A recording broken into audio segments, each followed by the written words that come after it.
All right, Lex and Pete show. We are at the time of filming this.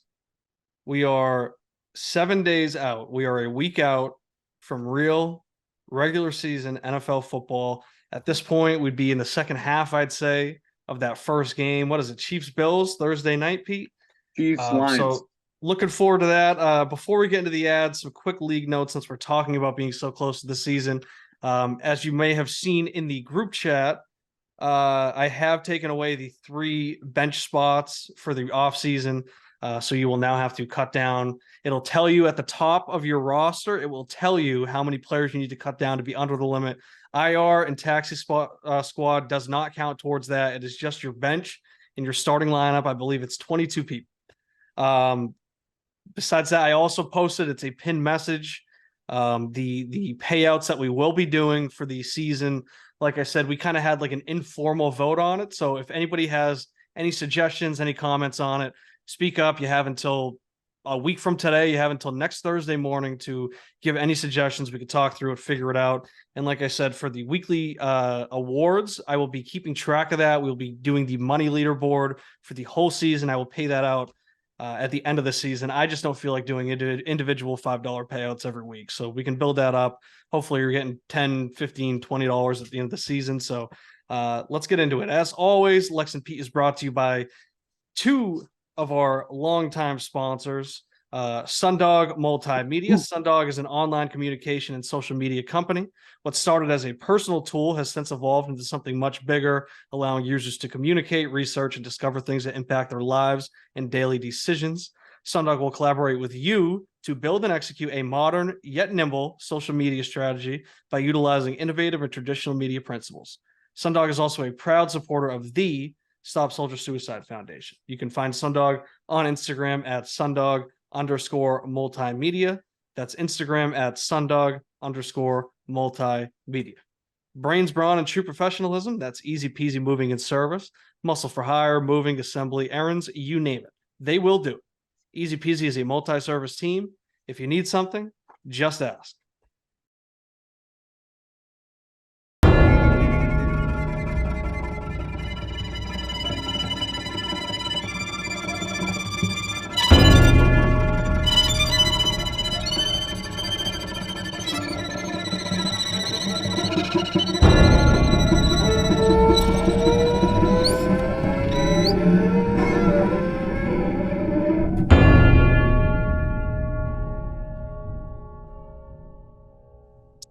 All right, Pete. So it is the Lex and Pete show. Yesterday was a highly contentious day in the chat.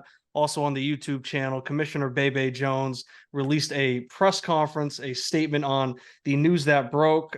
For those who are unaware, news leaked to Friends Who Gamble Media this past weekend that there has been a formation of a second dynasty league, and that includes members of our league.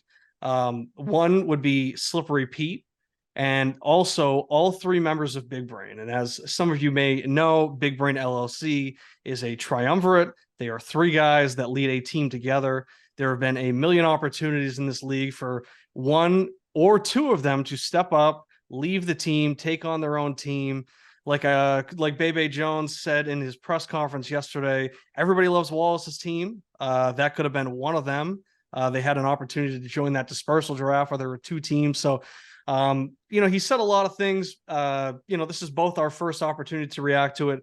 Pete, since you are at the center of everything, I will give you the floor for. Actually, wait. I meant to read something. I did go around. I asked for some statements from some league members, so I'd like to just read those, and then I will pass it off to you just to get your full reaction. So if you just give me a second, you don't have to mute yourself, but it will just take maybe a couple minutes as I read through these. I like the fellas at BB LLC, so I don't want to slander them too hard. It's Pete that's the issue. BB LLC is reputable. Pete is not. He ran from the grind, which is wild because he grinded hard to get to his team now. The second league is stupid and always will be stupid. I don't stand for it. Next statement. I'm worried that they'll take what they've learned from Friends Who Gamble and apply it to the new league and enjoy their time more over there because of that. Dynasty is a lot of work, and you'll always pay attention to the team that's better, especially for some people that didn't have a full team to begin with. I would love for Friends Who Gamble to stay strong, and some may still intend that, but that's not how I foresee this going.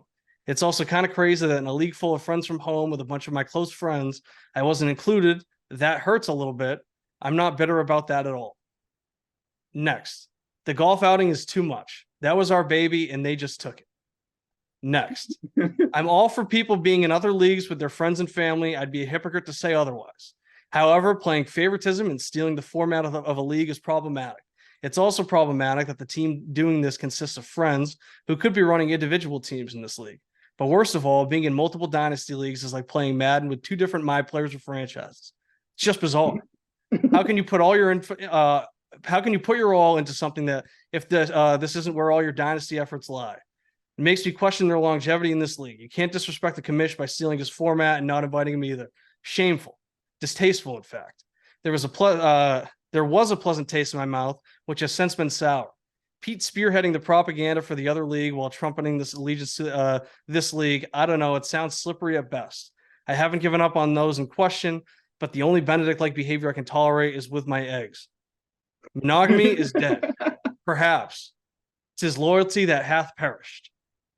Next, I feel like I should be a guest because he always messages me saying, I don't care about your other leagues. Meanwhile, he made this one. Next, doctor this up however you want, but I'm proposing a loss of a future second round pick. Oh my God. $50 fine from each owner involved and a week 1 suspension of their QB1.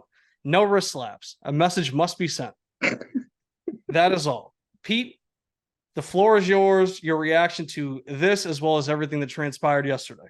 Yeah, I mean, reactions to the comments is just, there's no point to react because they're all uneducated takes. None of you know nothing about this league, and none of you took the time to know anything about this league or ask any questions about this other league. So, since everyone's so interested, I'll tell you about this other league. This other league is a 15-year redraft league that started when I was in the 5th grade. I am the commissioner. I am now the co-commissioner with Mitch, Lord of Beans, in our group chat or in our league. 15 years. So we're talking about 12 guys from childhood. We used to have our dads in this league because we couldn't fill it because we didn't have enough friends in elementary school. That's when we picked up a guy like Jeremy, I think my sophomore year of high school. So the league's been around for 15 years. I've been commissioner of it for, I think, 13, and Mitch has been co-commissioner for the last 3.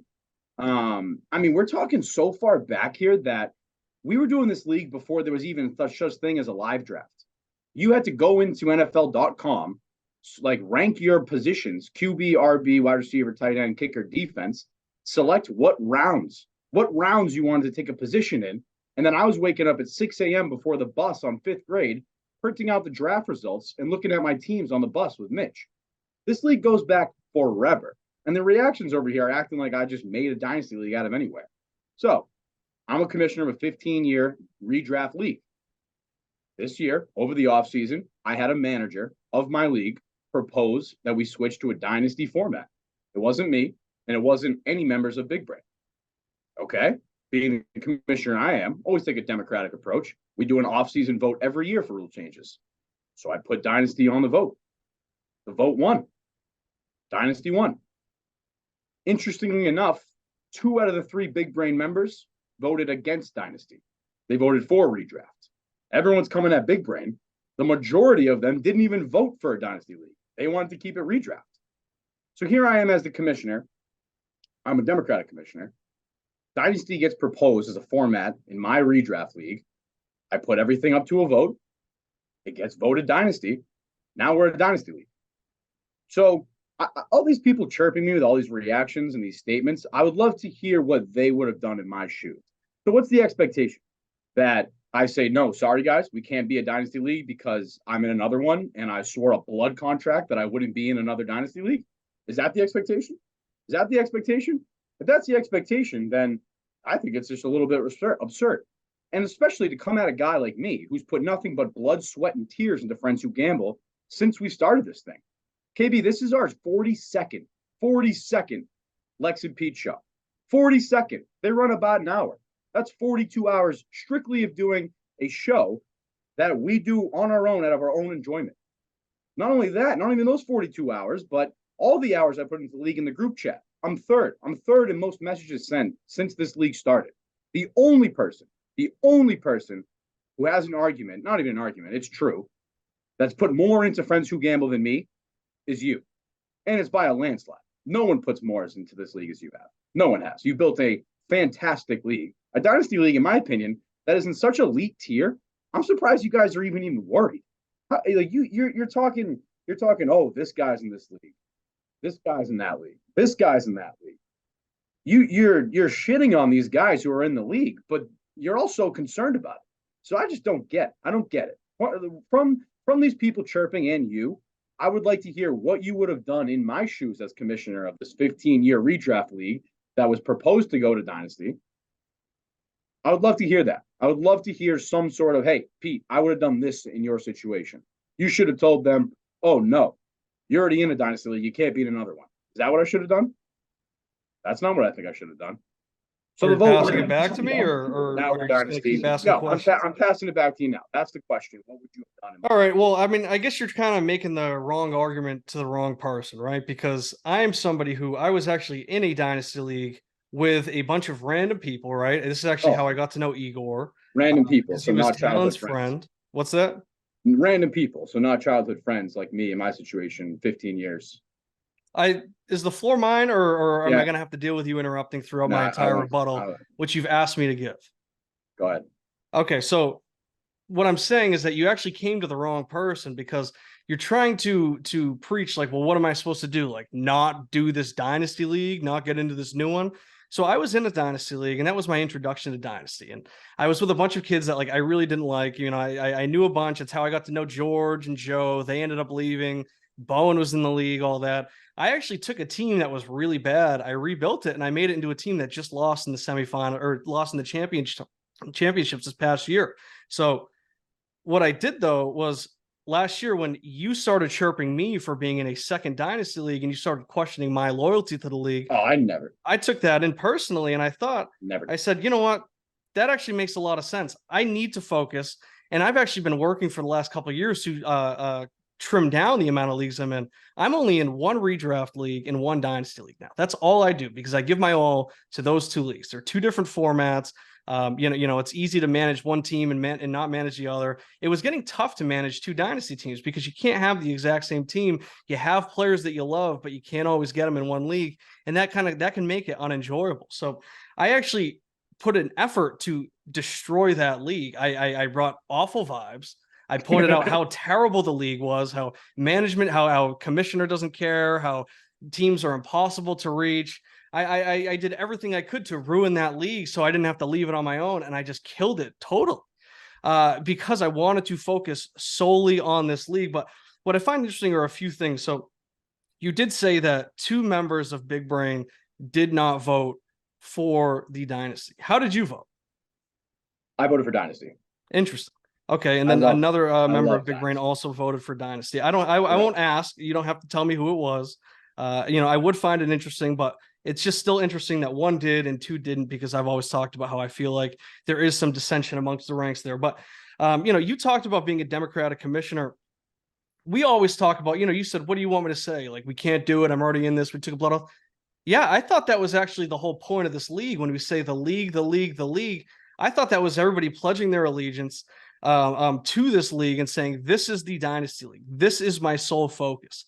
And I think what you're missing is that we're not talking about, like, nobody is doubting that your league has been running for 15 years, more than half your life, since 5th grade, since before the live draft, all that stuff. Nobody's questioning that. What people are questioning is the fact that you already had a Dynasty league in this exact format. It's not like you took it and you made it a 1 quarterback Dynasty, or you made it full point PPR standard or anything like that. You told me, and correct me if I'm wrong, but this is what you told me, so it's all that I can go off of, that you took the exact settings because you said this is a perfect Dynasty league, so you copied. So excuse, quite frankly, the rest of the league when we find it a little bizarre that you said, you know what, we love this league, the format of it, but we want to do it with other people. I think that is what people have the issue with. You could have just said, like, I don't know, like, I'm already in a Dynasty. It's a lot. Doing 2 would be a lot. Let's just keep doing what we've been doing for the last 15 years. Find another way to shake it up. Instead, you voted to make it a Dynasty league, and you and Mitch led the charge. And I find it interesting that Mitch was a commissioner that is helping transition this to Dynasty because Mitch is almost nowhere to be found in this league.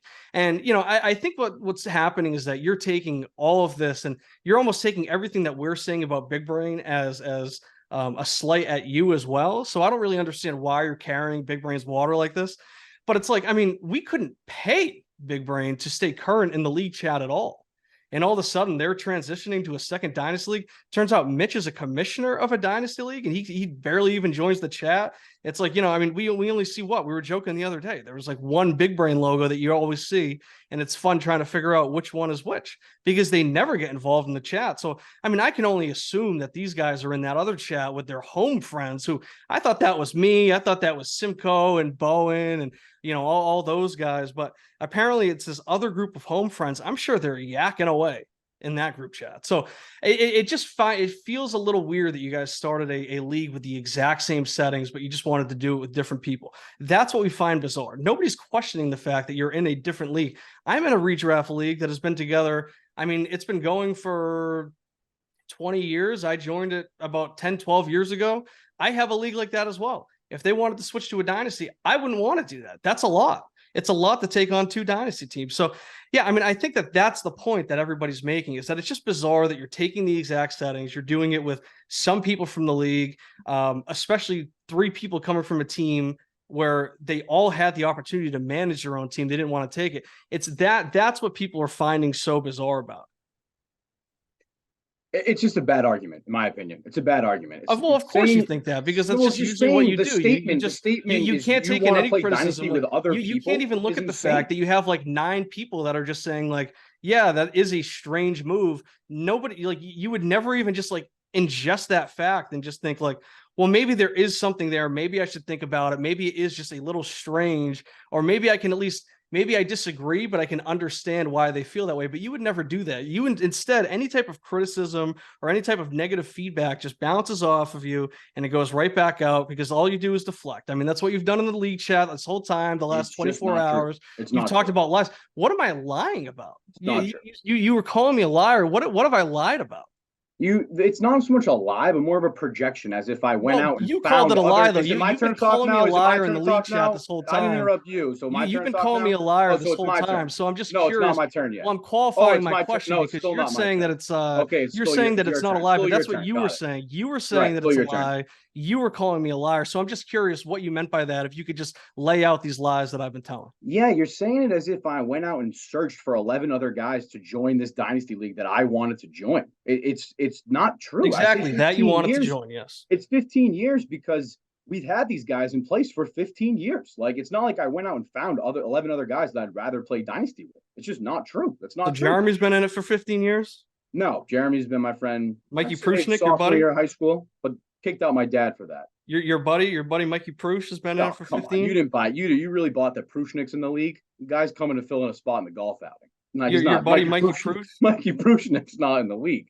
And also, you're asking me why I want to hold Big Brain's water because you guys are coming at him unnecessarily. It's carry their water. That's the expression because you've been defending them this entire time. Absolutely, I'm defending Big Brain. They did nothing wrong. They've been part of a redraft league that voted to transition to Dynasty. That is what they did wrong. Not on their own doing. What are you not understanding about that? Voted to stay for redraft. What are you not understanding about that though? That they are part, like you just said, they are part of a redraft league that voted to become a dynasty. Which they voted against. Might I add, a dynasty that copies the exact settings of the league that I built. All right, let me address the settings. What are you going to do to adjust? I'm not adjusting anything. These settings are you just said, let me adjust the settings. Oh, address the settings. Oh, address the settings. My league, my redraft league, 15 years, 12 guys, no big deal. Votes to become a dynasty league. Now I'm a commissioner who needs to set the rules for a dynasty league. Why wouldn't I take the rules that have been so refined to an absolute perfect state that in Friends Who Gamble? If anything, you should take it because you're already in a league that does that. You should take it as a compliment of like, hey, no, I don't take it as a compliment. And there's a reason that 9 other teams in this league don't take it as a compliment because it's bizarre because you already have that league. I mean, when you were telling me about it, when you were blackout drunk in 40's apartment telling me about it, you were saying, oh, it's the perfect league. If it's the perfect league, then what do you need a second one for? Wait, when did I tell you about that? at 40's place in Quincy. Oh, and that was on Friday night. And then you came into the group chat on Tuesday. So you're calling it your personal 9/11, but 4 days. 4 days Well, as to you make a see, big stink. I was 4 trying to days to make fall a big asleep. stink. So tell me, I was trying to fall asleep. Tell me how you those were 4 just days staying go over. by. You're so hot. You're so hot over this. You throw a tantrum in the group chat, spamming everyone. Drop a press conference 4 days after I told you.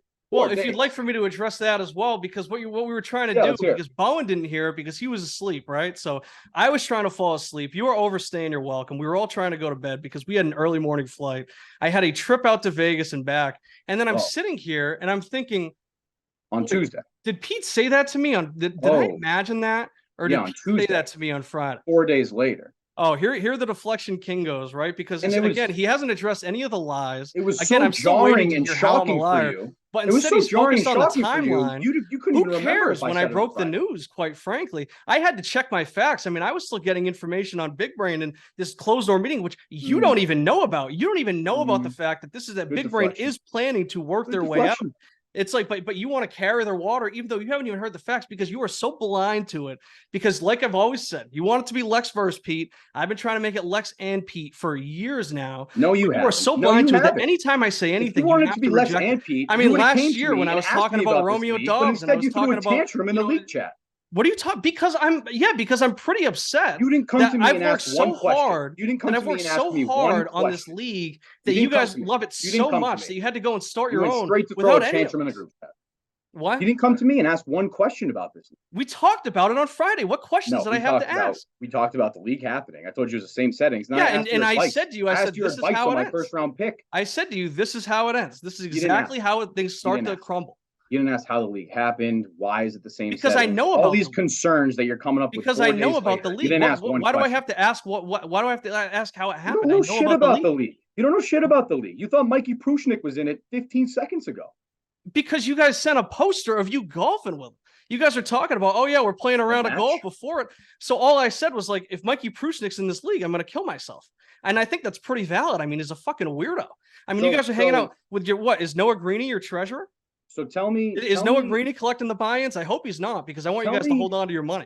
Tell me why you think I'm going to become disengaged in Friends Who Gamble. Everything in my history. It's quite simple. Everything in my history. Exactly what we have talked about. It's exactly what I know. Why would I have shit on Mikey Bowen? Are you asking a question or no? Because it's exactly what I know you shit on Mikey Bowen for, because he sent those screenshots to the league chat where you shit on him for talking about this other league. Why? And we've talked about this a million times. Why does Mikey care more about his other league? It's because this is a league he got into after joining this dynasty league, and he has taken the experience that he's gained from this league because this is a good league. It's a competitive league. Iron sharpens iron. And he goes and he takes that knowledge and he dominates against these novices because, as we've seen time and time again, there is naturally a learning curve in dynasty football.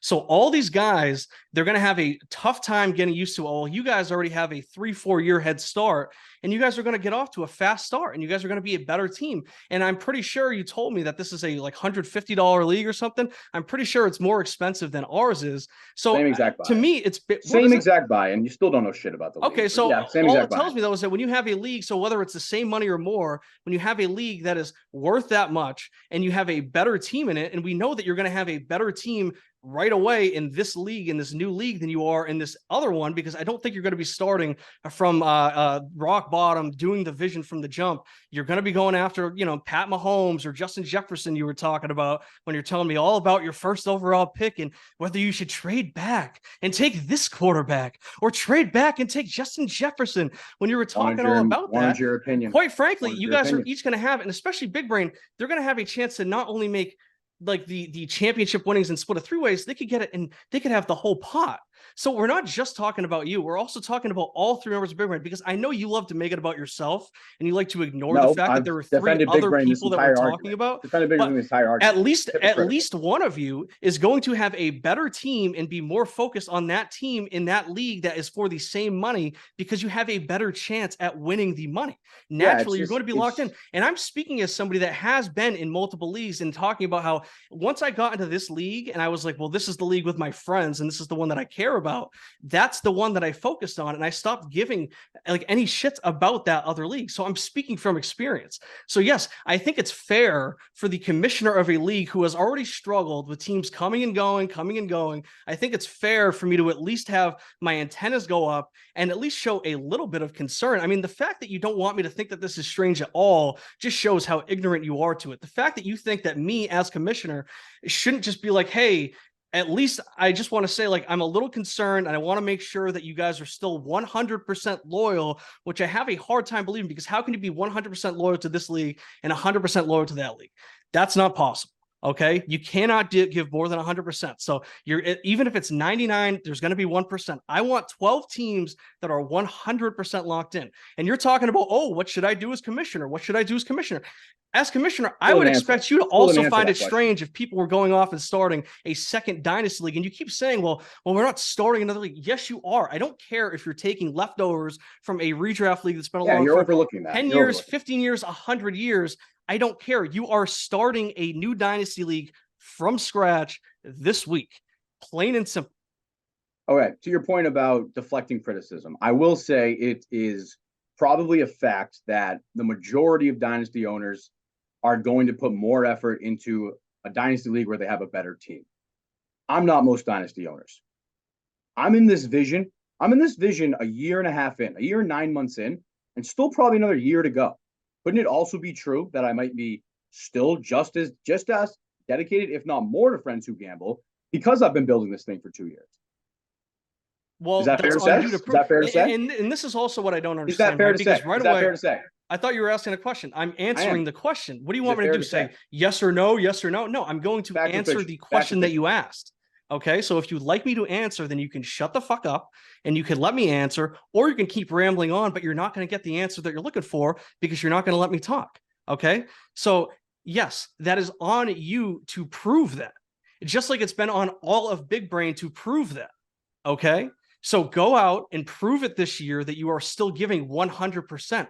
All we have done is expressed our concern because we want to make sure that we are 12 strong. But instead of just saying like, hey, like, you know, Mitch, I mean, that statement was fucking pathetic that he wrote. Perfect. But you could have also given a similar statement, just said like, hey, Mitch. Great statement. I understand that this looks strange, but don't worry about it. I'm still giving 100%. It's on you guys to prove it.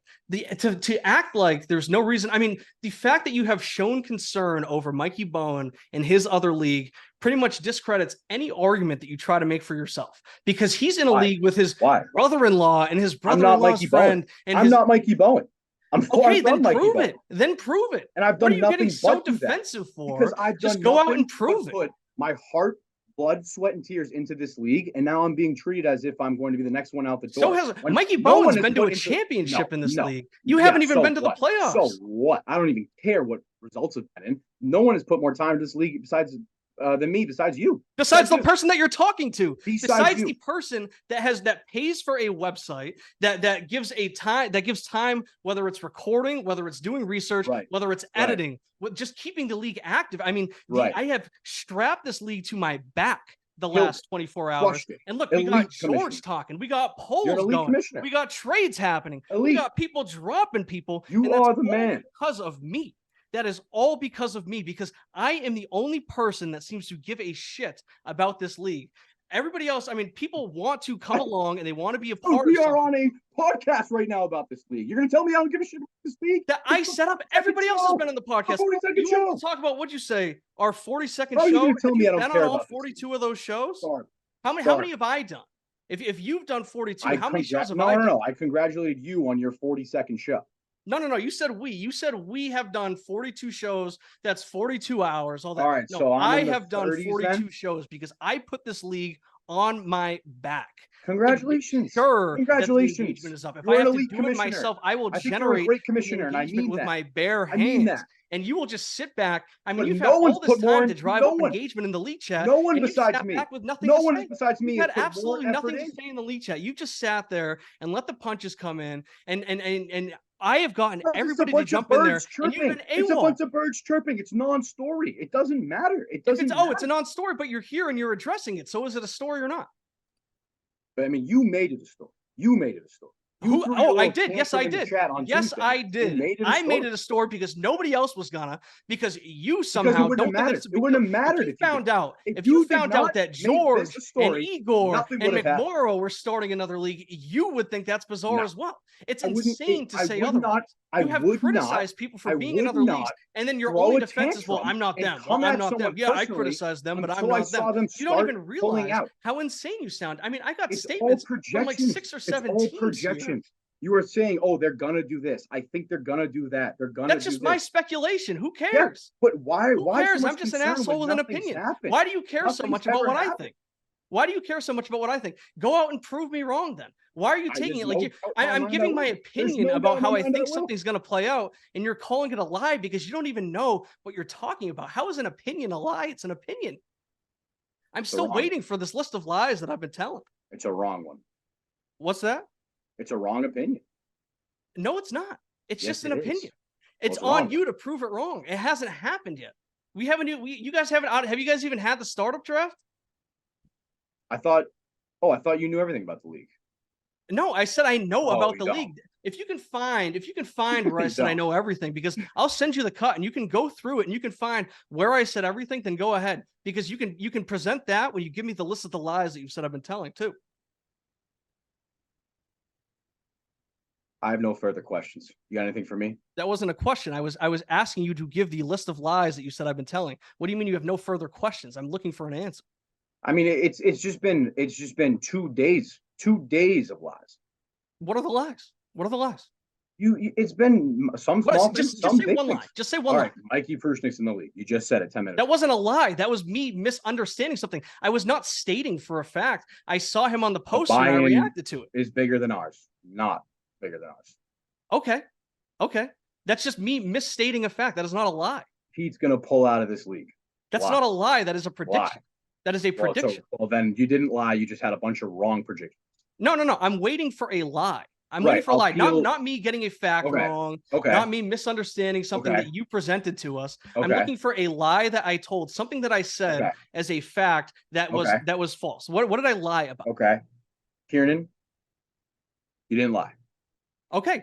So why are you going around and you're because saying you had a oh, you're a ton of liar, you're a liar, you're a liar. misunderstandings and wrong predictions. That's what you got. Okay, so go in the chat right now and say that, and just say that I was not a liar. Just say that you want to clear it up. I didn't lie about anything. I'm sure they can see the show. They'll see the show. No. Why don't you go in? Why don't you see the show? No. We can wait here. I got all the time in the world. How about you just go into the chat and you just say, I was wrong. Kieran was not lying about anything. Well, let me ask you this then. What chat did I call you a liar in? You were saying that I was lying in the league chat. I'm not going to go in there and say you weren't a liar. Why not? Why are you scared? What am I scared about? I literally just said. It sounds like you're scared of having to own up to something that you were saying about somebody. Did you not just hear me say you didn't lie? Did you not? No, so I'm asking you to clear that up in front of our friends. I'm asking you to clear that up in front of our friends. Bunch of misunderstandings and wrong predictions. No, I'm asking you to clear that up in front of our friends. I will continue to be the number 2 dedicated to this league, as I've always been. I thought you were 3rd in messages. Behind McMorrow by 40, but messages doesn't behind McMorrow by 40. That's a lot. Messages doesn't measure effort into this league. Are you kidding me? The amount of time I put into this league. So only you measure effort, right? So you're telling me McMorrow? So what's your measurement of effort? Let's hear you make your point. Stand your ground. Say it. McMorrow puts more effort in the league than Alex. Say it. Yeah, I think he does. I think he's more involved. I think he's okay. So what's your definition of more effort? McMorrow been on? What's your definition of more effort? What's my definition? Yeah. Okay. Well, like what do you do that puts you above and beyond everybody else? Are you? I'm asking you. You can answer it. We are on a show. That I start. That I create. That I edit. That I post. That I pay for the Zoom. I pay for the Zoom subscription so we can go over the time limit. Right. I pay for the website that we post these things on. So then what does McMorrow do?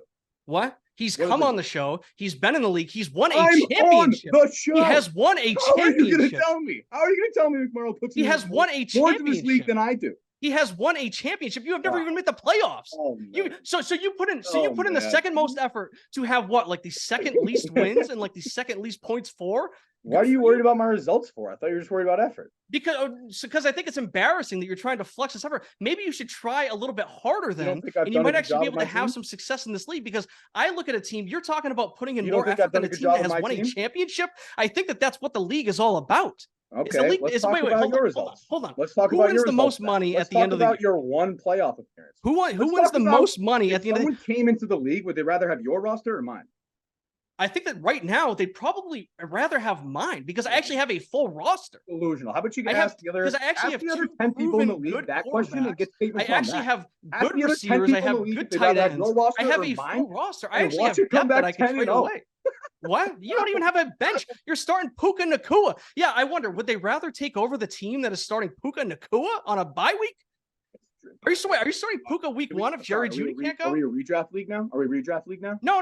I'm just talking about if we're looking at it, because I'm looking at your team and you don't even have a full team. So I'm wondering, would somebody rather take on a full roster that has they'd rather take on my roster, or like a roster that is like 20% good and then 80% filler? I mean, your bench looks like the waiver wire. Yeah, like, what are you talking about? Yeah, what team would they rather take over? Why don't you ask and then you wanted to try and flip it around on me and then say, well, we could talk about my one playoff. So you want to talk about my playoff appearance? So yes, I've made the playoffs, and then on top of that, I also run the league. I also am the commissioner. I'm the treasurer. I am the head of the media department. I pay for the website. I pay for the Zoom subscription. I get the mic. I edit everything. Yes, I obviously put in more effort than you do. What do you do? What have you done? When's the last blog? We're not talking about me versus you. I clearly said. No, when's the last blog you've written? Because you're talking about all this effort. But no one else. But I'm failing to see how you go above and beyond anybody else besides me. More effort into this league than me because he's won a championship. That is a lie. Yeah, he's put together a championship caliber roster. That's something that you've proven incapable of doing, and you don't contribute anywhere else.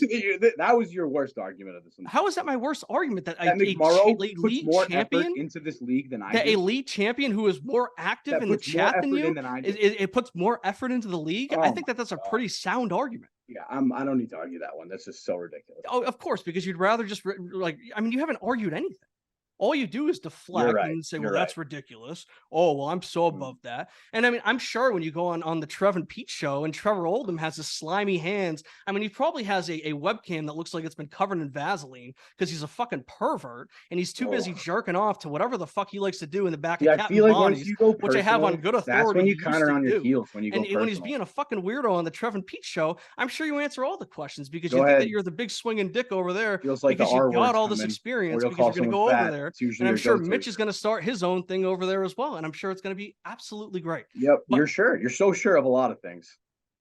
Well, yeah, because that's just my prediction. They're not going to happen. Well, they're wrong.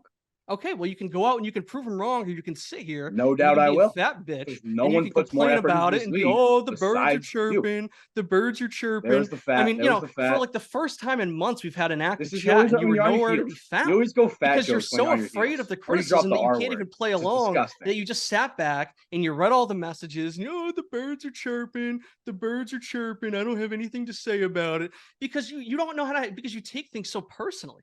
I mean, we just find out that people start a second league that is exactly like ours. And like, you're trying to act like you wouldn't find that weird if you were not involved in that. I mean, it's just strange. I mean, you have friends, you have hometown friends that are just saying, yeah, it is a little strange that they're doing this without us. You got 6 other teams that are saying like, yeah, it's pretty strange. Like, it's just bizarre behavior. And like, not like, you don't think that like, oh, well, maybe I should listen to my friends, but no, you don't think that because you have your other league with your real home friends. So you got Noah Greeny and his criminal parents. You got Trevor Oldham being a creep.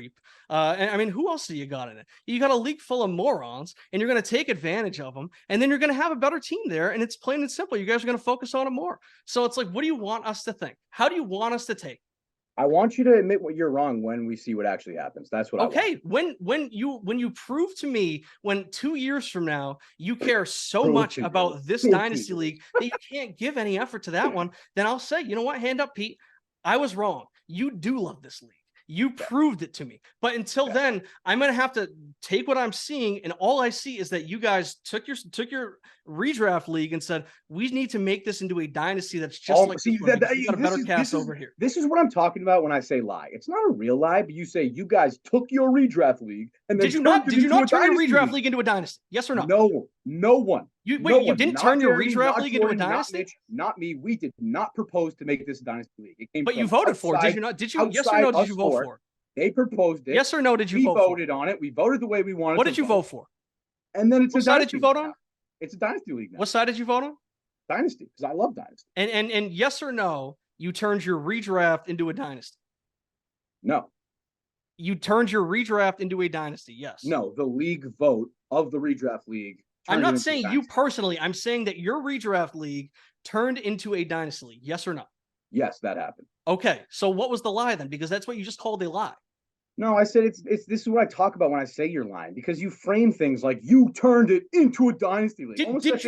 I'm not there's malice behind it. This it's like a personal attack against no. You have to stop right now. No. You have to stop. This is like breaking the fourth wall right now. I have to talk to you. I have to talk to you, Kieran, to Alex right now. Ex-girlfriend getting mad that No. I have to talk to you, Kieran and Alex right now. I'm going to mute you. I have to mute you. Okay. What is happening is that you are so narcissistic that when I say you guys or you turned it, you are taking it as me talking about you directly. You are taking it as me talking about you directly. I'm not talking about you. You might be the most narcissistic guy I am not talking about you directly. I am talking about the fact that your league turned into a dynasty and you go, I didn't do it. I'm not talking about you specifically. I'm talking about you 12 or 10 or whatever the hell you guys are. I don't know if you guys have 30 owners like we do or not, but I'm talking about the league, you as in the league. I'm not talking about you, Alex or Rory, you Slippery Pete. I'm saying you as a general statement turned it into a dynasty, and you were taking that so personally because you were unable to decipher that, and then you fight back on that platform. I'm not talking about you specifically. I'm not taking a shot directly at you. I'm just saying you guys turn the redraft into a dynasty, and you want to call that a lie because you're misunderstanding my use of the word you. That's ridiculous. That's ridiculous. So do you have anything else to say? Do you want to actually answer to anything that's been said, or do you want to just keep deflecting? Should we move on to the divisions? I want 3 statements. Your tail is tucked and you want to move on to the divisions? 3 statements I got. Okay. 1, anyone who has a problem with what has happened in my redraft league turning to a dynasty league, I would love to learn. Tell me what you would have done as a commissioner in my shoes. I'd love to learn. Hit me up. Send me a text. 2, everything I've done for friends who gamble, Friends Who Gamble Media, written the blogs. What blogs? What's the last blog you've written? I don't have a username and password anymore because you wouldn't give it to me. You can ask for it back. How many shows I've done? How eager have you been? So eager to ask for it back? I'm sorry. I'm in the middle of my statements. You've been so eager to ask for the password back. I let you talk. You must have a blog in the. You must have a blog ready to go. Oh, it's still your turn, right? It's still your turn. You must have a blog ready to go. Wait, so is it my turn now? No, it's your turn. Oh, it's my turn. Okay, yeah. Great. So you must have a blog ready to go. No, I was wrong. It's still your turn. So you must have do you have a blog ready to go? I'm asking you a question. Oh, it is your turn. Do you have a blog ready to go? I'm asking you a question. Yeah, you can ask your question after I'm done with my 3 statements. All right, so you have a blog ready to go? Second statement. Oh, yeah, you were telling us everything that you've done for the league, right? I've done for this league. Everything I've done for this league. Like what? I cannot fathom. Can you list that off for the viewers at home? Yeah, sure. Written blogs for the website. When was the last one you've written? You can go look that up yourself. But when you're in there, why don't you figure out how many blogs? I'm not sure if I can scroll back far enough. Right. Why don't you find another blog someone else has written? Jeremy wrote a couple. Yeah. Jeremy wrote a couple. Okay. And probably doubled whatever Jeremy wrote. I don't even, maybe tripled. Who knows? I don't even know. Everyone else. McMorrow's written one. Oh, one. That's good. Yeah, one's good. Yeah. So he's also won a championship. He's also been on the show. He's also more active in the chat than you. I keep forgetting it's still your turn. September 10th. Yeah, I keep forgetting it's still your turn. 2022. Is that the last one that you've written? So we're almost on a full year. 30 something. So we're a week and a half away from a full year since you've written a blog. Right. And then who else has written a blog besides You've done a lot. Who else, KB? Since that blog? Yeah, besides you. I've Who's written written one. besides you? Jeremy's written Oh, one. I didn't ask. I McMorrow, didn't ask what you wrote. more me. Okay, yeah. Okay, so what's your point? My point is, I've written the second most blogs on the site. I am the How about in the longest last year? tenured. I'm the In the longest last year, have tenured. you written that many? I'm sorry. Is it still your turn? Let's see, the 31st. No, Oh my God. I If want we you to did this finish. 2 days ago, you Yeah, would I have want been you able to to finish. sneak in your second blog in the last year.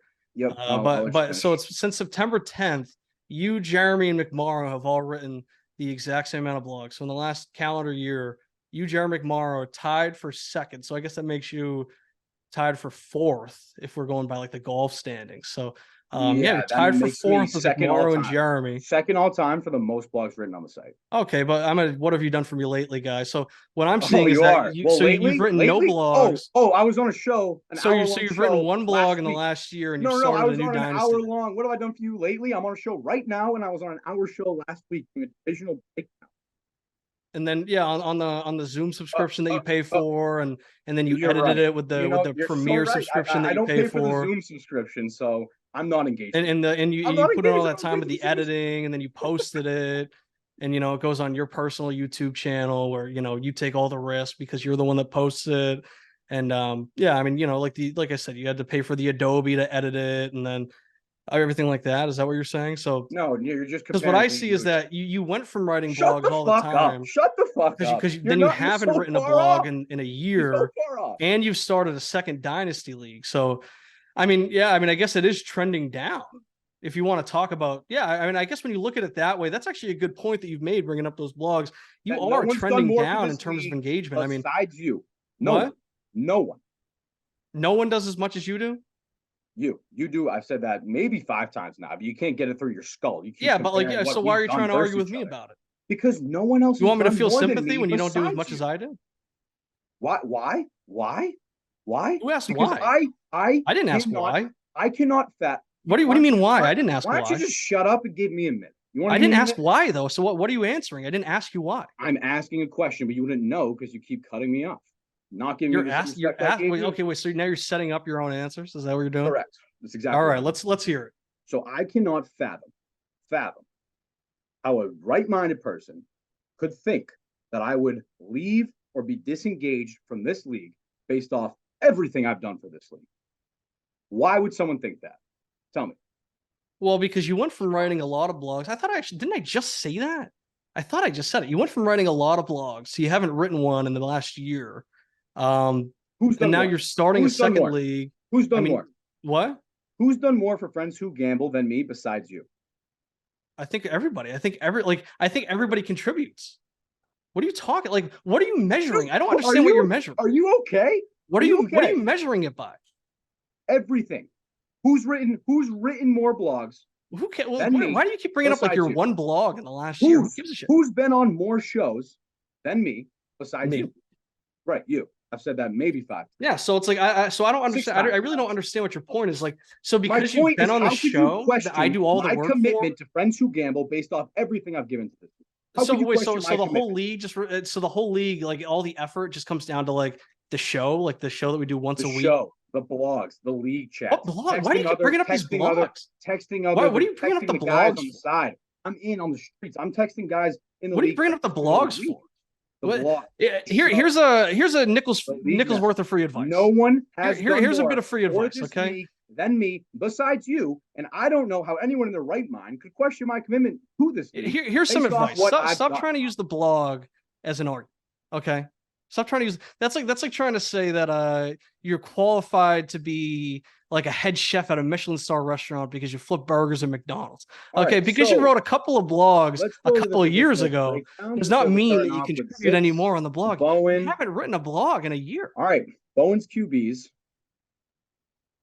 Wait, did you have a third statement? What was your third statement? No, I was just going. I thought you had 3. Each other. Were we doing? I thought you had 3. I thought you had 3 statements. Well, second one took so long, and I don't feel like listening to you talk over me again. So, Well, I've had enough of it. I'm Let's still move waiting to for you to the tell us, like, so how about you I'll call keep out some waiting. people? So who do Keep you, waiting, buddy. how about Keep you waiting. tell us, everybody? So how about you call out some people that don't do enough in the league then? Because you do so much. So you've set an example. So, okay. So I guess like now the qualification is to come on the show every once in a while, do nothing Every besides once in a talk on the while. show, Every once in a while. write one blog a year, and then miss the playoffs. Like I guess that's like a qualification for giving full effort.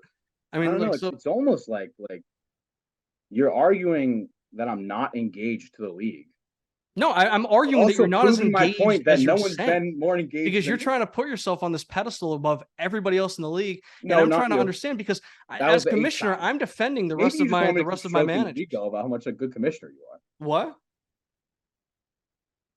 I didn't even hear what you said. Right, because you're too busy talking again. Well, no, because you were speaking while I was speaking. So I'm just asking you to repeat what you were saying.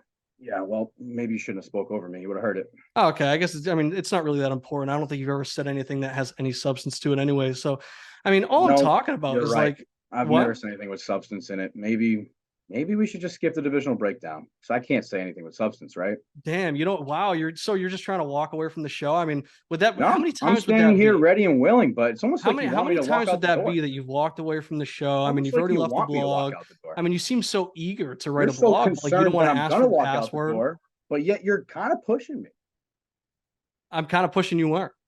It's almost like you're so concerned that I'm gonna walk out the door that you're like almost rebelling and like pushing me out. Well, if I may push back, I would say that it seems like you've been looking for a reason to leave, and you're taking like a little bit of Looking negative for a feedback, reason to and you're going leave. to ride that all the way over to your other league. That's what it Looking sounds like for to a me. So. reason to leave. Wow. All right. Well, hey, you made your predictions. I'm looking forward to seeing how they go, how they turn out.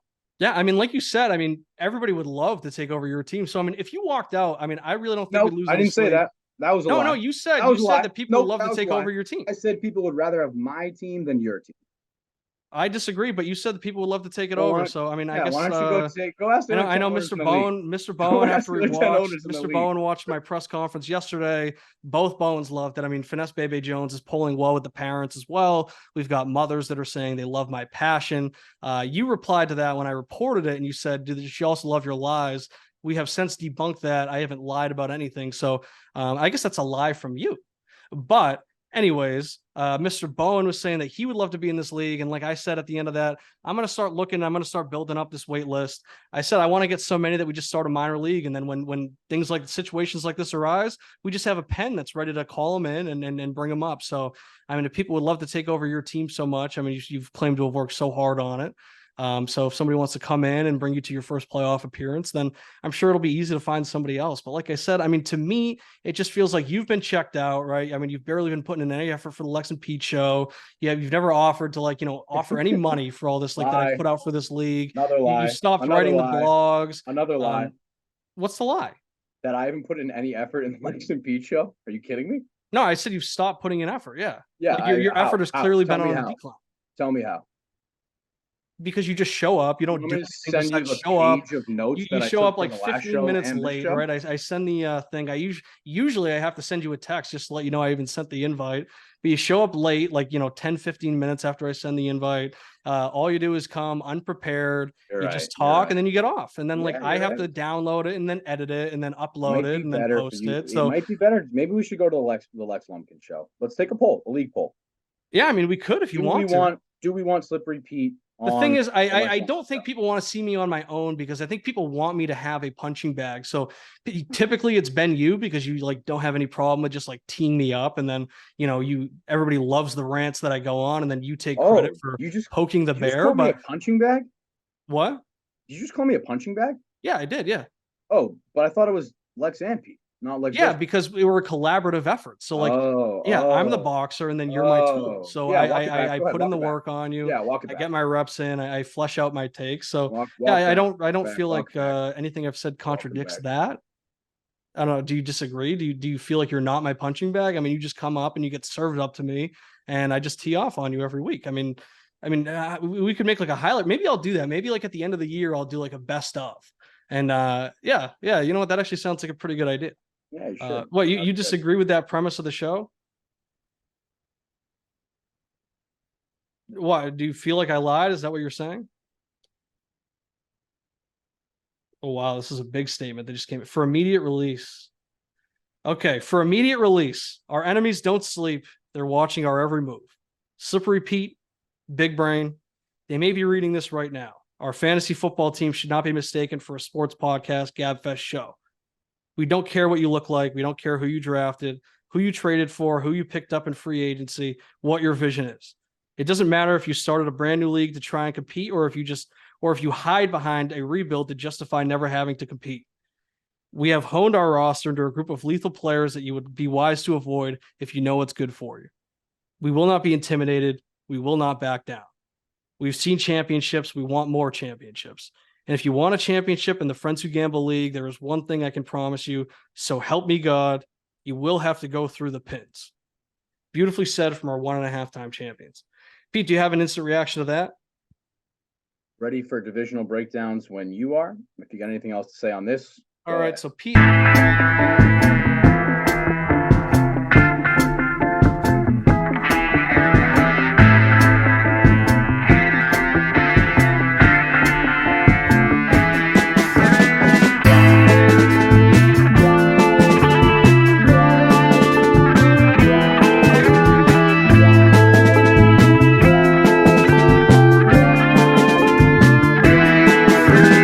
Has waved the white flag. We are going to move on to divisional breakdowns.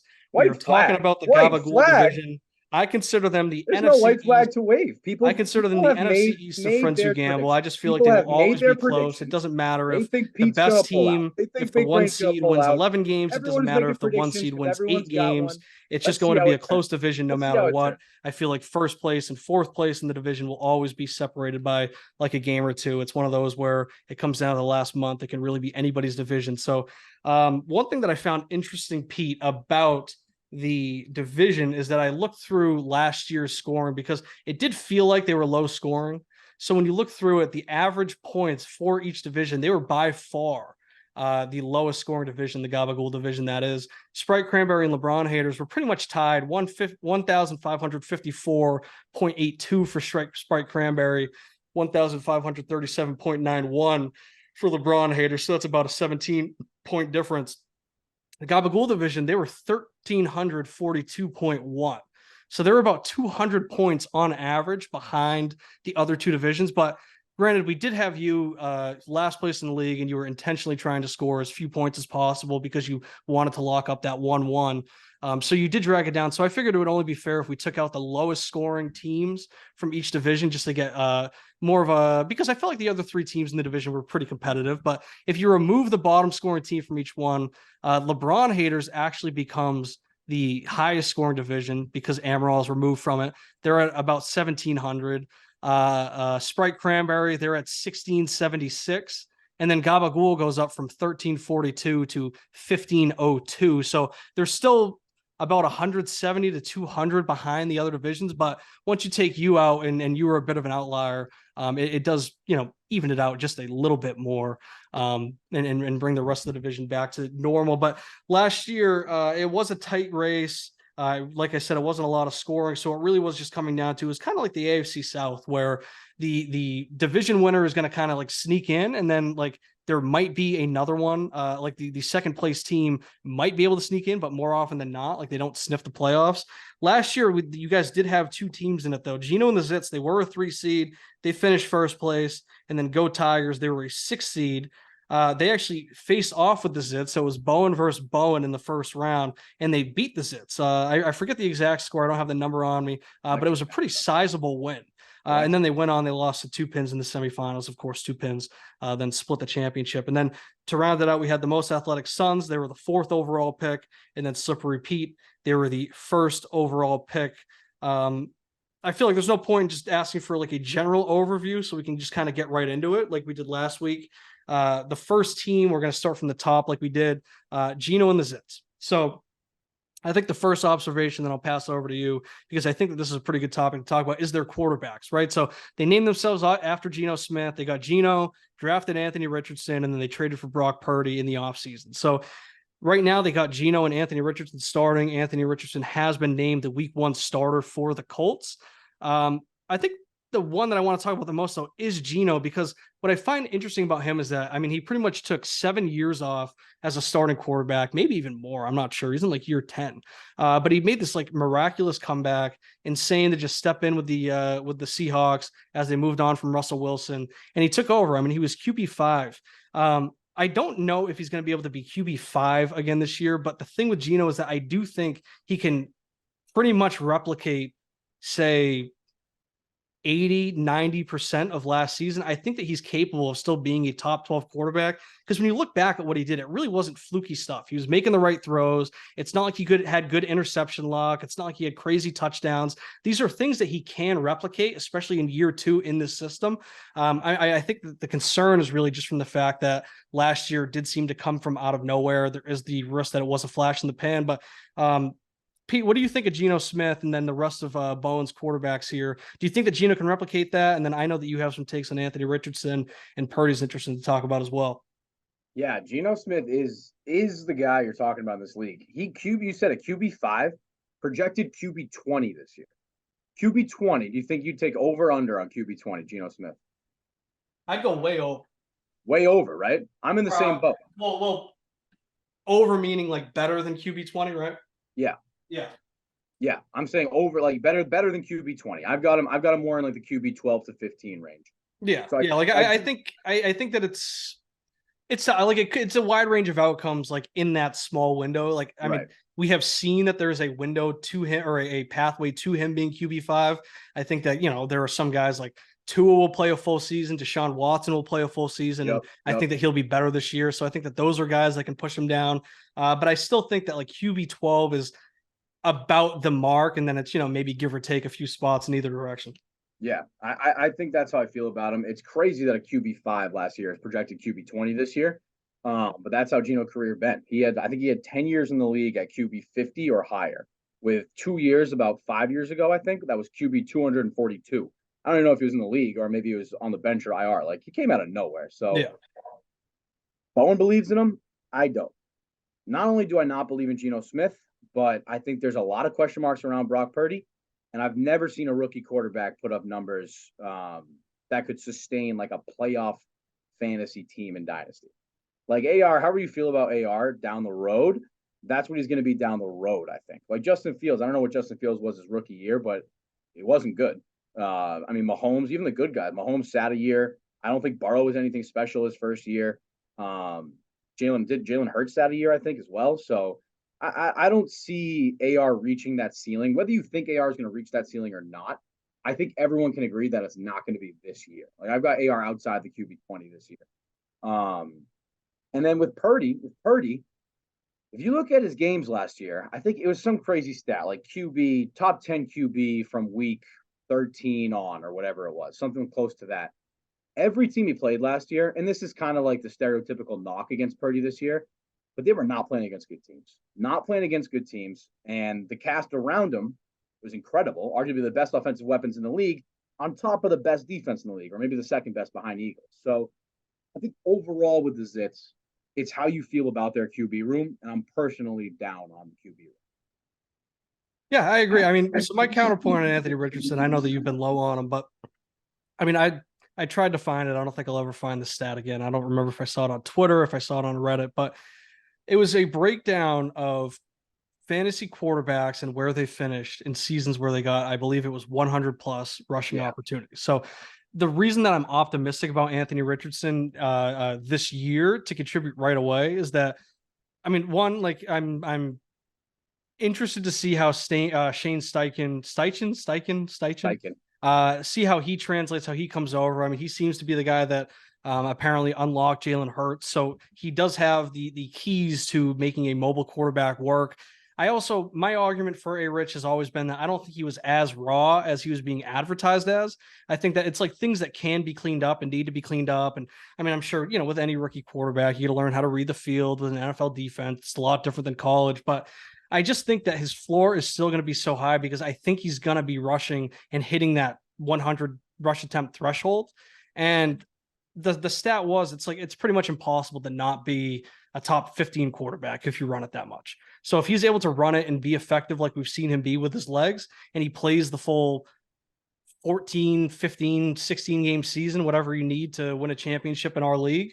I think that he can contribute and do that, but also there are the concerns like, is he starting too early?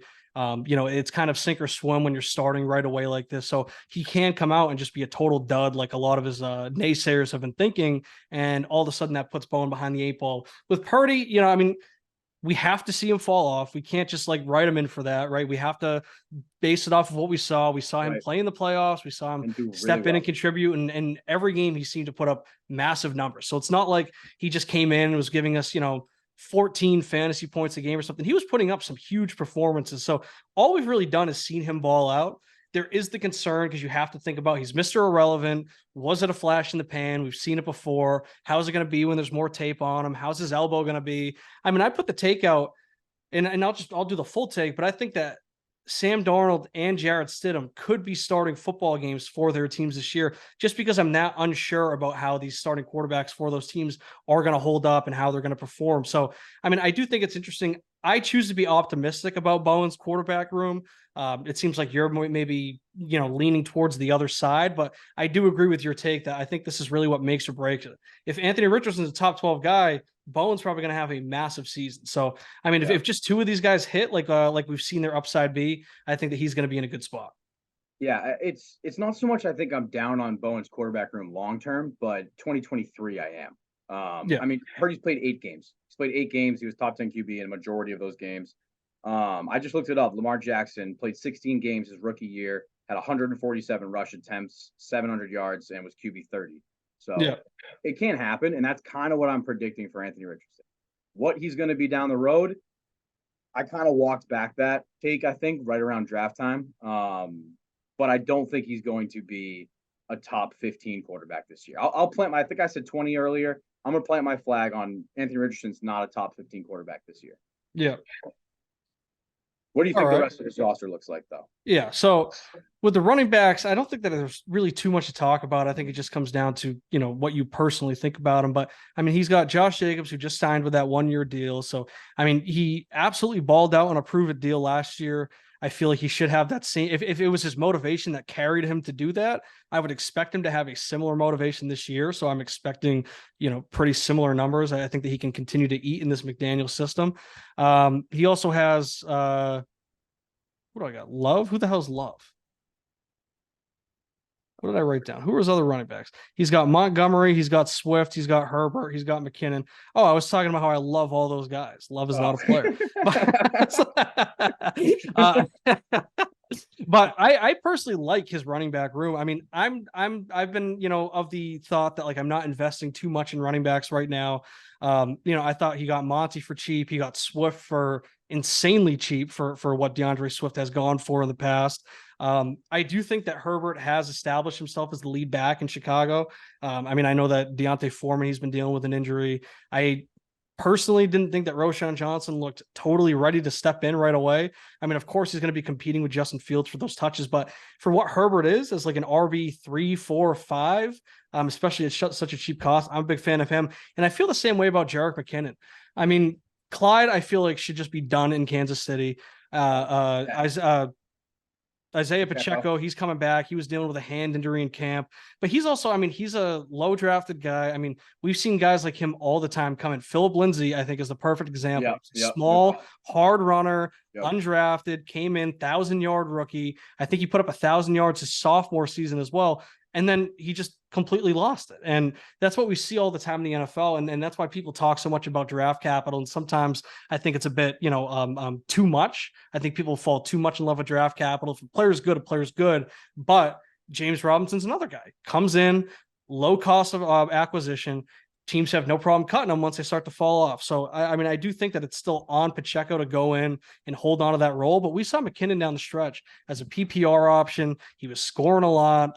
They like to throw it in the red zone and a lot of times at the goal line too. And he's a guy that can check in there and he can catch those screen passes as well. So I think that Bowen actually has a pretty nice running back stable. And for the approach that I like of not spending too big, this is like the ideal running back room that I like to see. So I like him there. And then we can kind of tie in the wide receivers with that discussion as well. He's very, I wouldn't say top heavy just because I'm going to name 2 guys, but Amon-Ra and Olave, they seem to be established studs. I mean, Olave, he was really hot to start last year. He's got a much better fantasy quarterback coming in with Derek Carr. So I expect him to take a good step up. And I actually think that adding in, Michael Thomas, hopefully being healthy, and, my guy, A.T. Perry, and really loading up that running back room, I think that can help him, just get a little bit more space, work in space, run his routes. He's a great route runner. So I think that those are two great top two receivers. He's also got Ayuk at receiver, who I think is the wide receiver one in San Francisco. I understand that people like Debo more, and maybe he brings a little bit more fantasy value with his rushing. But my thing about Debo is that the Debo Samuel that we saw 2 seasons ago, we're never going to see again. The Niners, they were out of running backs. They needed to use him out of the backfield. And then a lot of people, I mean, Bowen kind of did it. He went out and he bought him at that price. And then naturally he took a step back once he got less rushing opportunities. So I think Ayuk's the guy that actually steps up as the pass catching option there. Pickens is a stud. And then DJ Moore has always been consistent wide receiver 20 guy. This is a big prove it year for him. They went out and they got him. He's supposed to be the guy to help take Fields over the top. I expect him to get fed a lot this year, and he's been a yak machine in the preseason. So it's a good receiver room. It's a very deep and a very solid running back room. How do you see the rest of this roster shaping out? I completely agree that Ayuk is the number one receiver in San Francisco. Great route runner. Think he gets open on his own. Debo's more of like a give him the ball on like a shallow cross and let him run. His rushing upside's dead. I mean, you just said it. You have Christian McCaffrey in the backfield. His rushing upside's dead. The wide receiver room is my favorite room on this team. I think it's my favorite wide receiver room. I think a lot of people like Garrett Wilson is the most hyped up wide receiver of all time in this preseason. I know I've got him, but Olave put up almost the exact same numbers. It was very, very close. I think he was just a couple points behind him last year. The only difference is Garrett Wilson got Aaron Rodgers over the offseason, but Olave got Derek Carr. We saw what Derek Carr gave Devontae Adams last year. So I put Olave right next to Garrett Wilson, or maybe just below him. But the wide receiver room is awesome.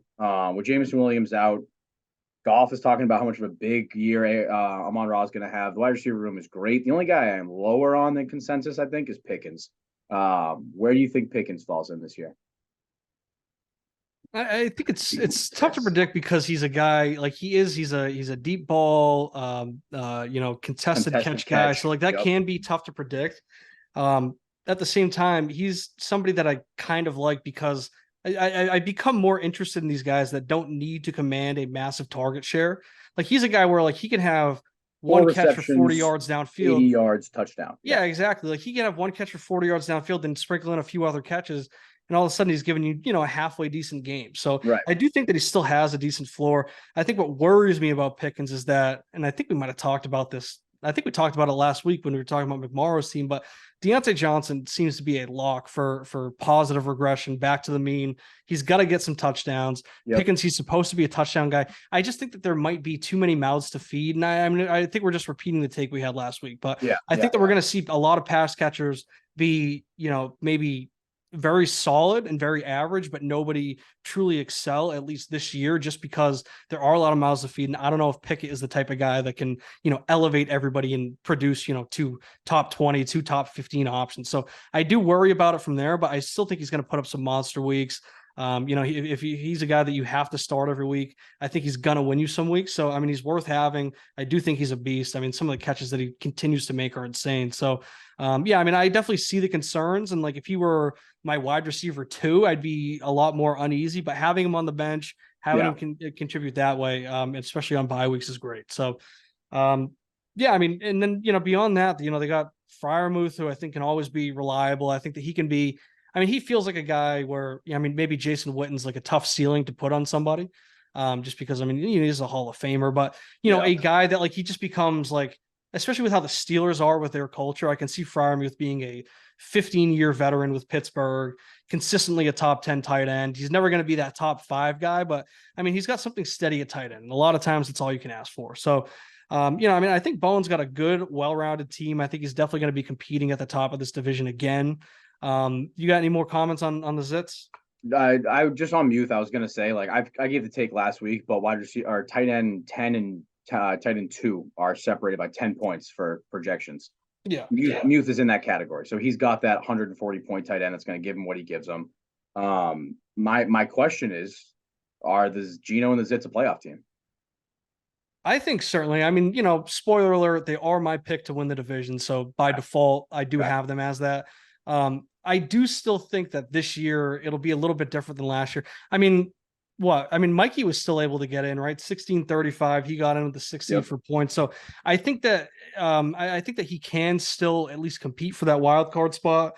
I think that I would lock him in for a playoff spot, whether it's the division or he gets unlucky with wins and has to get in on points. But I do think that he's going to be better than a lot of the teams that are competing for, at worst, that 6 seed.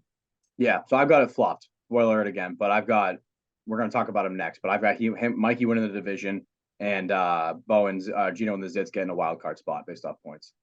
Yeah. So we can just bring them right in. So we got Go Tigers. That's Mikey Bowen, Josh Winsper. Knee-jerk reactions when you look at the team, right? They're very top heavy. But at the same time, at full health, I think their team is as good as anybody's, right? I mean, they got Burrow and Fields. Those are two top 10 guys at quarterback. Running back, of course, is weak. We can get to that in a second. I mean, I think like they're really the stars of their team are their receivers as well, right? I mean, you got Justin Jefferson, who is the best fantasy receiver in the league right now. You got T. Higgins, who, I mean, on the surface, his stats don't necessarily look great. I know you've talked about it before, but when you do dive into it, right? I mean, his stats from last year especially are like a little fucked because that game, the Damar Hamlin game counts against him. There's another game where I think he played like a couple snaps and came out, that counts against him as well. So that brings his average points down. And I mean, you can make the argument the best ability is availability. You could say that about him as well, but I still think he's playing like 15 games a year at least. So, it is what it is. But I mean, he has been when you play his fully healthy games, or you don't even have to do fully healthy. When he's playing a significant snap share, he is still like a top 20, top 15 wide receiver option. I think when you do it that way, he does sneak into the top 15. So, I mean, that's a really elite 1-2, especially in a dynasty league. I like Zay Flowers. I like Chris Godwin. I think that those are great third and fourth options. Hollywood and Mooney, those are his bench receivers and really his only playable bench players anyways. Maybe not this year. They're not great. I mean, Hollywood Brown has like consistently put up top 10 numbers whenever he's playing a full game with Lamar Jackson or Kyler Murray. But he always gets hurt, so it's like, you have to bake that into his price. And then, I mean, who knows if Darnell Mooney is even alive anymore, but what's your overall reaction to Go Tigers? Cause it sounds like you were saying that you have them as your pick to win the division. So I'm interested in that. Yeah. I'm almost taking them. The roster as is, I think it's very close between him and the Zits for the division, but I just don't. I look at this roster and I don't understand how he hasn't made a move for a running back. That's what I can't understand. I love the quarterbacks. I love Justin Jefferson. Gives him a very, very, very high floor. And like you said, T. Higgins, Zay Flowers, Chris Godwin. I love that setup too. Komet's going to give him that 100. I think he's actually outside the tight end for projections. He's going to give him like 120, 130 or something like that. But it's not a huge discrepancy between the rest of the pack of tight ends. So the real question mark is, what are we doing about RB2, Michael? What are we doing? You got Najee Harris and Jalen Warren in your starting lineup right now with no other startable running backs even close on your roster. I will say I must interject because I am a sorry. guy. I do like Elijah Mitchell. I did see a report today that San Francisco does want to run Christian McCaffrey less because they have to be aware of his injury history. Okay. So I do think that we do see more of a tandem, maybe Elijah Mitchell, but at the same time, Elijah Mitchell, he's also been, pretty injury prone throughout his career, his short career as well. So, Yeah. I mean, regardless, I mean, if that's your third guy and then you're dealing with like Timberland boots as your fourth running back, yeah, I mean, it's not great. It's not great either. But he's got Russell Wilson on his bench and he's got 2 firsts on him. We've seen guys like James Conner, Austin, or Aaron Jones be tossed around this league for a couple seconds. I don't think any firsts were in those trades. So he's got 2 firsts on his roster and Russell Wilson as QB3. Two Pins has won the lead the last 2 years with only two quarterbacks on their roster. I don't think QB3 is that significant, or at least significant enough not to sell the QB3 to get an RB2 when you've got guys like Jalen Warren and Elijah Mitchell. Ideally, you're playing that third quarterback twice. What? Yeah. So it's like the old story about Peyton Manning, the Colts, right? Somebody asked why the backup quarterback wasn't getting any reps at practice, and the coach said, "If Peyton Manning goes down, we're fucked." So why even practice for it? So it's the same thing. It's like, I mean, if that is enough to crumble your team, not having a good third quarterback, right? Your team probably wasn't that strong to begin with. So, I mean, yeah, I agree, and that's why I was so against. I mean, I guess because of how he's managed his team, it's worked out well. But I was against him taking Fields in that rookie draft because at the time he had Burrow, he had Trevor Lawrence, and I mean I think you could still make the argument that he didn't have to do that. We Right. just saw it with the Zits as well, right? They just traded off Trey Lance. Right. They did the same thing the year after. They took Trey Lance, or was that the same Yep. year? Was that Same the year. same year? They got drafted the same year, right? Justin Fields, Trey Lance. Yep. Yeah, so they took Trey Lance when they already had, I forget who they had a quarterback at the time. They've turned it over so many times. But they didn't have an immediate need for a third quarterback. They took Trey Lance when they could have had Jamar Chase, Kyle Pitts, ETN, Javonte Williams. I think Jalen Waddle was in that draft. I mean, like Micah all these guys Parsons, that went after. Devontae Smith was there. All types of people that they could have had. So it's like I do think that the third quarterback is a bit overvalued. Yeah, I mean, I even, I had a blow up in my face trying to trade for Davis Mills to get a third quarterback. Right. I mean, I guess you could still make the argument. I literally he was my only quarterback for like 6 weeks last year. So yeah, you did make you had to do something. Yeah, I did need a quarterback that bad, but at the end of the day, if I knew that it would play out this way, I probably would have just eaten it for a year or something. But either way, I mean, I think that we've seen time and time again that it's not worth paying up for a third quarterback. Right. Maybe that helps Mikey or that hurts Mikey if he's going to listen to us and try and trade Russ Wilson. But I also think Russ Wilson stinks. He gave up way too much to get him. The thing, actually, you were talking about Kmet. I'm not so sure that he's going to be. I mean, I guess if the window is that big of like that tight end, what do you say, like 6 to 20 or something? The thing is, though, when you look at Kmet, right? Kmet, I think, is a bit overrated. I think he got way overpaid because he, had such a high target share last year, but there was nobody to throw to in that offense. And Justin Fields wasn't throwing much to begin with, right? And when you look at the stats, I mean, I'm looking at catches, right? So his second year, he played 17 games. He played 17 games last year, right? Last year, he was tight end 7. The year before, he was tight end 21 in PPR. He had more catches in 2021. He had more yards, but he had no touchdowns. Last year, he had 10 less catches. He had about 70 less yards, but 7 touchdowns. And that got him to tight end 7. I feel like now bringing in these pass catchers, so bringing in DJ Moore, they want Claypool to be healthy, start working with him, start working Mooney in. They brought in Deontay Foreman. They got a bigger backfield. I feel like Kmet's going to take a bit of a step back because I don't think Kmet's that great to begin with. I think those touchdowns are going to come way down unless he becomes like a red zone fiend for them.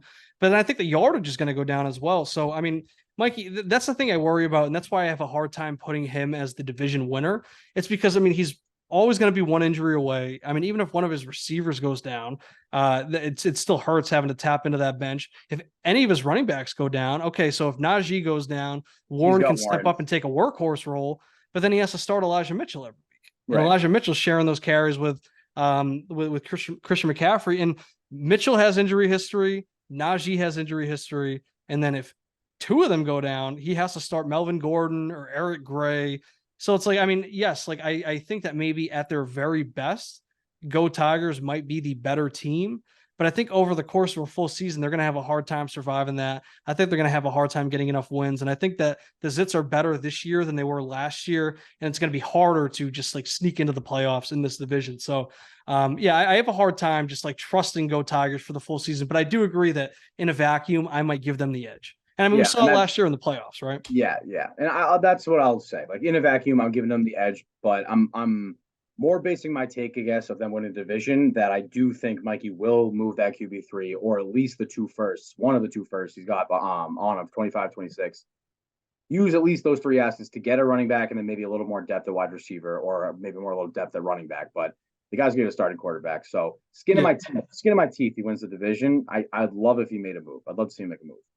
Yeah, and I mean, he does have at least 1 first. I think he has got 20. He got his 25 and his 26. Okay, yep, that's what I thought. So he has something to make room. The thing is, he doesn't really have players to latch those picks onto. So it's like he's just gonna have to try and trade that straight up or package the 2 of them and make a big play. And I mean, I've predicted it myself. I do feel like there's a bit of a trade drought coming on. I think people are maybe I think people are just getting a little scared. I think people don't want to miss out on young guys. I think people want to hold on to their old guys because they always think they're going to be able to recoup more value down the road.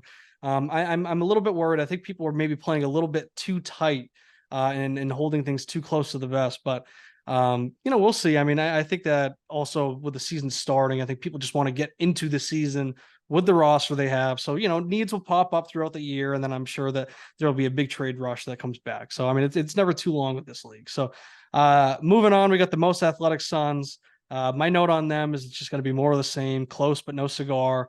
And because that's exactly what they are. I mean, it's going to be another year where they can, any given Sunday, they can go out and they can beat any team in the league, but they just don't have a team that's good enough to put it all together. I mean, Dak is a reliable quarterback, but Goff still has to prove that consistency. I mean, I think Goff had a lot of good luck last year. I think that the Lions just got hot at the right time. I mean, they weren't great. I mean, I was looking back because I was when the Pats cut Zappy, I was like looking back at his stats because, like, I'd say, a bit outwardly not a huge Zappy guy. And part of that was I was defensive over Mac. He was my quarterback. But my argument against Zappy the whole time was that I'm not a Zappy guy because if Zappy is able to beat out Mac, it's not a good thing. We are just fucked. Like if Zappy was good enough to become our starting quarterback, we're in a bad spot. So I just didn't want it to be true because I want Mac to overcome all that and be the guy that can lead us because Zappy's not going to be able to do that. So, regardless, right? I was looking back when the Pats beat the Lions, which is the game that we all went to last year. Zappy, I mean, I think he had a decent game, but that was like a huge defensive effort that won it. I think we forced a bunch of turnovers, scoop and score from Kyle Duggar, all that shit. The Lions were like 1-5 at that time. They were awful. Yeah, 1-6, I think. Yeah, and then they put everything together, and then they went on a run, and of course they started putting up good stats. But Goff, I mean, he plays really well inside. I don't know if he has that same scheduling luck this year. He's going to have as many dome games. Of course, every home game is going to be a dome game, so that'll help him. But then they don't have a QB3. So I mean, we were just talking about how the QB3 is a bit overrated, but at the same time, they don't have that same 1-2 punch that the Go Tigers has. So it's like, I mean, Dak, he usually puts up those top 10 numbers, so he can get you something good. Goff, we have to see it from him. And then if it doesn't work out, if Goff reverts back to being that QB 20 that we've seen in years past, they're not going to have much firepower coming out of it unless Jacoby Brissett can, overtake Sam Howell for that starting job. But that's another one where if he does that, I mean, what's he going to do? Put up 12 points a week? So I don't think that's going to save him at all. Running backs are their calling card right now. I mean, that's like what they have. They've invested a lot in the youth. ETN and Gibbs, I mean, I get the hype. I'm personally not high on them. I had Gibbs as my RB3 pre-draft. Of course, I bumped him up because I had to respect the draft capital. And I mean, the fact he went 3-4 picks after Bijan was ridiculous. But the thing is with both of these guys, I think that they're going to be between the 20s running backs. And, I mean, we're already seeing in Jacksonville, Tank Bigsby's having a good preseason, both in camp and in games. I mean, he's huge. He's like 6 feet tall, like 220 pounds. That's going to be their their goal line guy. He's going to be punching in those touchdowns. I think he's going to vulture a lot of touchdowns from ETN. And I think Montgomery's going to do the same. They didn't just like let Jamal Williams walk and bring in Montgomery to replace him to not use him. Right. I mean, like they had that plan. They clearly loved Jahmyr Gibbs no matter what. They were ready to trade up to like the 6th overall pick to get him. Yep. So, I mean, like they always knew they were going to get him and they still went and got Monty. So they have a plan for Montgomery. He has shown that he can be a good goal line back too. I think that these are guys that they're not going to put up the touchdown numbers that, people might expect, or people maybe don't even realize that they're going to have to put up if they want to achieve the rankings and the fantasy numbers that they want out of these guys. So I do think that they're slightly overrated. He does have Kamara and Williams. We're gonna have to see how that backfield shakes out. I mean, we've seen Kamara, thrive with Mark Ingram putting up 1,000 yards as well. So I think that they can work together. And then A-Chain, it just depends on how involved is the rookie going to be, because I think that he fits in really well in Miami. Speed kills in that offense, especially when you're a running back. So, I mean, I think he fits in well. It just comes down to, is McDaniel going to trust him to get significant touches, or is he going to rely on Raheem Mostert, who has always thrived in this Niners style system? But at the same time, I mean, we just saw Jeff Wilson. He's going to be out for at least 4 weeks. Raheem Mostert has a great injury history. So opportunity should be knocking for A-Chain as well. So they do still have, I mean, my criticisms aside, they do still have a good running back room. That's going to be their strength. And thank God, because I mean, the wide receiver room is like the definition of mid, right? I mean, I love Mike Evans, but I mean, he's going from Tom Brady to Baker Mayfield. Brandon Cooks is now a wide receiver 2 behind CeeDee Lamb. Quentin Johnson is a rookie that's coming into a system where they have Keenan Allen and Mike Williams, Rashee Rice, Kadarius Toney. They're fighting for the, just to have any relevance in that Kansas City system. And then Rashad Bateman, he stinks. He's horrible. So, I mean, like that wide receiver room, like it just does absolutely nothing for me. I mean, those are each guys where it's like individually, it'd be nice to have them on my team besides Bateman. I think he's horrible. I mean, I'd like to have each one of those guys on my team as like, I mean, Evans, he could be, like one of my flex receivers, Cooks, QJ, they could be on my bench. But I mean, these are guys that he has to start every week. And these are guys, I mean, Tony can't stay healthy. Bateman can't stay healthy. Rasheed Rice was dealing with injuries in camp already. Cooks is like a walking concussion. Mike Evans is going to miss at least one game after he fights Marshawn Lattimore. So it's like, that's just it's an unreliable wide receiver room. And then they got Darren Waller looking for a bounce back year at tight end. But I mean, I don't have much to say about the Suns, right? We talk about them all the time. They got to pick a side. I feel like they're moving towards the youth. I don't think they have too much to really make significant trades. I'm not sure what their draft capital is. I didn't write it down. But yeah, I mean, it's just a team that like they need to pick a side. I think that they need to just continue to try and get younger. I know that they want to try and get a younger quarterback and do all that, but what's your read on the Suns? Do you think that they could be a playoff team, or do you think it's going to be more of the same, like I was saying? More of the same. I don't see this as a playoff team, but they clearly do. I mean, we are a month removed, I think, of them trading their own 25 first for Mike Evans, a 30-year-old wide receiver that's got Baker Mayfield thrown to him. Now, I don't think Mike Evans is going to stop his 1,000-yard streak anytime soon. Well, yeah, no, anytime soon. Yeah, in the next 2 years, maybe. I don't know. What do you think Evans has? A 2-year window? Oh, of just like of being at this level. Yeah, like 1,000 yards this year, I can see that happening. Still, Baker Mayfield's produced 1,000-yard receivers before, but I think Evans is around for what, 2 more years? I think maybe one more year. Yeah, I mean, we saw last year, and of course he missed what, just one game, two games. And he finished wide receiver 17. I mean, he's always floated right around that wide receiver 10 mark. So I think that he can still put up 1,000 yards. I mean, we saw the touchdown regression last year. He's usually been a touchdown machine. Who knows if Baker could get him back to that? I mean, I do think that, for as much as they're losing by not having Tom Brady anymore, going from Brady to Baker, they are getting a lot back on the defense. They should be getting a lot back. I mean, I know Ryan Jensen's career just ended last week, but they are getting more back on the offensive line. So I do think that there's going to be a little bit like they're not going to regress as much as people might expect. I do think that especially in a weak division, Tampa Bay could actually be an interesting team. Just with a veteran presence. They still have veterans on defense. They have guys, they still have guys from that Super Bowl team. So maybe, that environment can, produce better stats. But I mean, I think that we're going to be looking at, really, really, really grinding out that 1,000 yards, and then who knows what he can get for touchdowns. So it's just, it's hard to trust him, especially as your wide receiver one. Yeah. And I mean, I'm a huge Mike Evans guy, but it's just tough. And that same narrative, I guess, of him still being relevant, still being good, but a 2-year window kind of applies to Brandon Cooks, Darren Waller, Alvin Kamara too, in my opinion. Like those four to me, it's like everything else about your team tells me you're going to compete maybe 2 or 3 years down the road. I don't know, 2 years, I'd say. But yet you make a move this preseason, trade your own 25 first for Mike Evans when I'm pretty sure the Suns first have been top 5 pick in every rookie draft since the league started. So yeah, I don't. And then the move before that move was trading for 2 first-round picks for me, giving me CeeDee Lamb. So it's like the moves contradict each other. You've got half a roster that looks like your youth that's going to win or compete in 2 years, and you got half a roster that looks like it's going to be dead in 2 years. So it's more of the same from the Suns for me. I'd love to see them pick a direction this year and sell those guys like Evans, Cooks, Waller, and Kamara. Yeah, I mean, I think that everybody kind of feels the same way about them, and it's just like you said. I mean, they see themselves as teams that can go out and compete. And I mean, to their credit, I do think that they got better going into this year, but I also think that is worse for the delusion because now they feel like, well, we were the 4th pick last year, so if we improve, we could maybe be the 6th pick.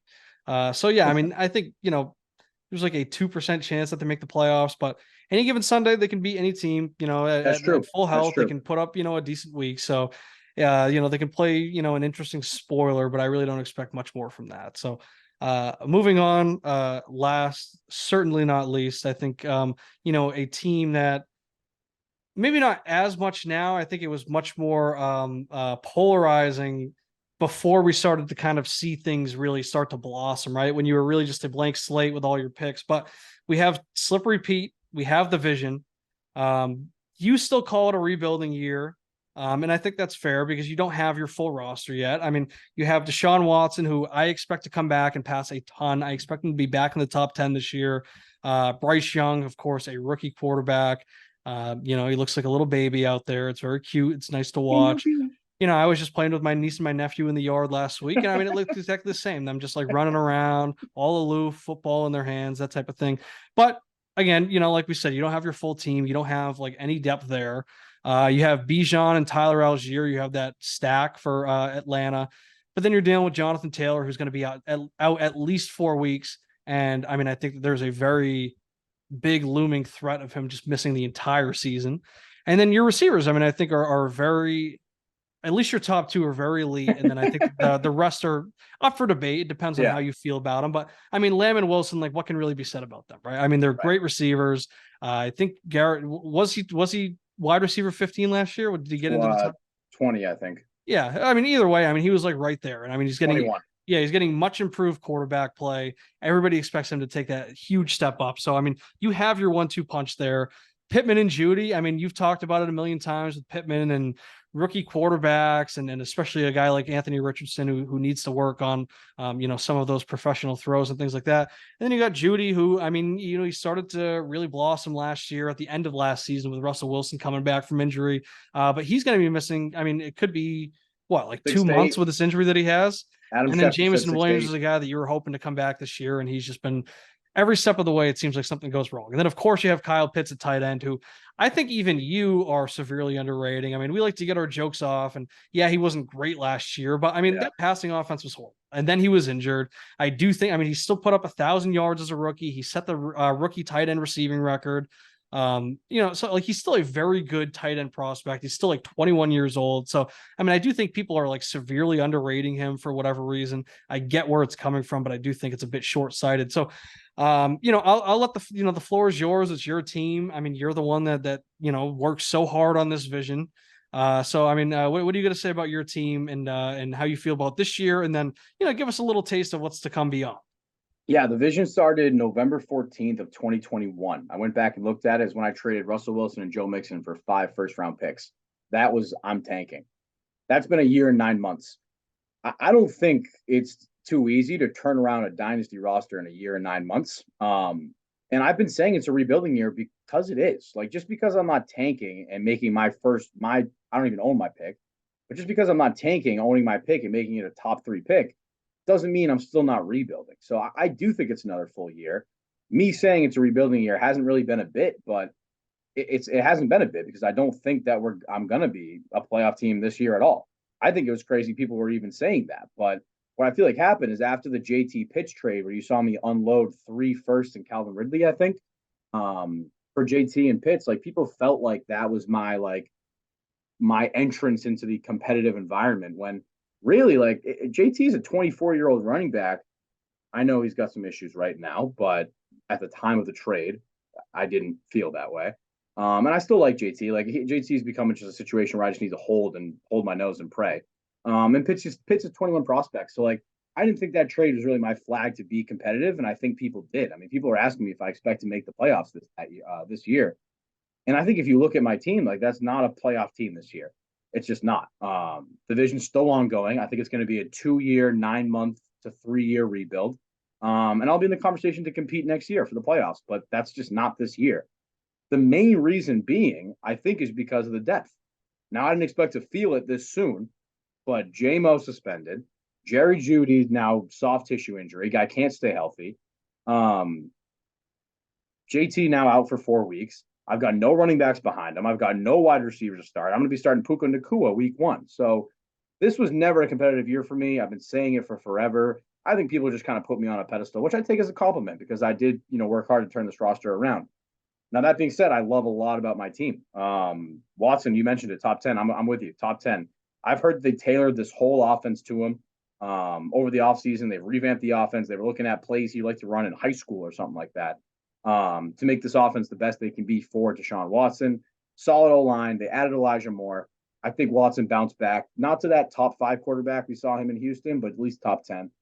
And then with Bryce, no rookie QB comes in and kills it their rookie year. I don't expect Bryce to be inside the top 20. I think he'll be outside the top 20 for a quarterback.